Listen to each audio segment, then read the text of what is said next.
দিনাজপুরে সবচেয়ে বেশি লিচু বাগান রয়েছে মাসিমপুর, কসবা, শিকদারহাট, মাধববাটি, রামপুর ও করলা গ্রামে।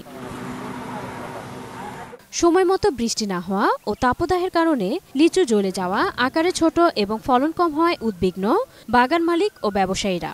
ভালো ফলন পেতে গাছের গোড়ায় নিয়মিত পানি দেওয়া সহ নানা রকম ভিটামিন আর কীটনাশক দিয়ে চেষ্টা চালিয়ে যাচ্ছেন অবিরাম।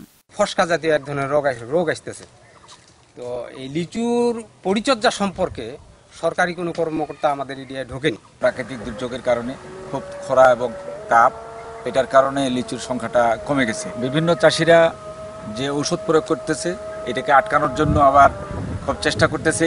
এদিকে আগাম বাগান কিনে হতাশ বিভিন্ন জেলা থেকে আসা লিচু ব্যবসায়ীরাও। ওয়েদার ফেভার করতেছে না, যার কারণে মাদ্রাজি, বোম্বাই সব লিচুটাই নষ্ট হয়ে যাচ্ছে। বাগানে দেখা যাচ্ছে 1 লক্ষ লিচু হবে, সেখানে দেখা যাচ্ছে আমরা 10 থেকে 15,000 লিচু পাবো। এমন অবস্থা ওয়েদারের কারণে আজকে 50,000ই ভাঙতে হবে, নাহলে আগামীকালকে আবার পড়ে যাবে, তাহলে আমরা ব্যবসায়ীরা ক্ষতিগ্রস্ত। মাল কিনছি প্রায় 2 থেকে 250 গাছ, আপনার আবহাওয়ার কারণে 100 গাছে মালই নাই, ঝরে শেষ।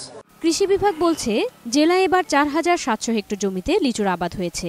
বৈরী আবহাওয়ার কারণে লিচুর কিছুটা ক্ষতি হয়েছে।